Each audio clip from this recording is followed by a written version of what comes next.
அரசியல் போருக்கு சமமானதுன்னு சொல்லுவாங்க. போரா இருந்தாலும் அரசியலா இருந்தாலும் அங்க ஒரு வெற்றி கொடி பறந்தே ஆகணுங்கிறது ரொம்ப முக்கியம்.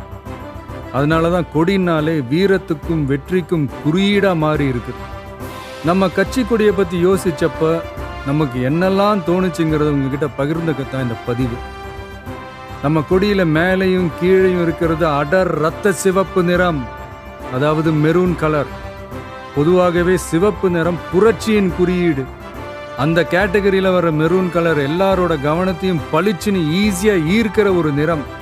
கட்டுப்பாட்டை குறிக்கிற கலர், பொறுப்புணர்வை சொல்ற கலர், சிந்தனை திறனை சொல்ற கலர், செயல் தீவிரத்தை சொல்ற கலர். அப்புறம் நம்ம கொடியோட நடுவுல இருக்கிறது மஞ்சள் நிறம். அது மகிழ்ச்சி, நம்பிக்கை, லட்சியம், மனத்தெளிவு, உற்சாகம், ஆற்றல், நினைவாற்றலை தூண்டுறதுன்னு இலக்கை நோக்கி உறுதியுடன் ஓட வைக்கிற ஒரு நிறம். இதையெல்லாம் மனசுல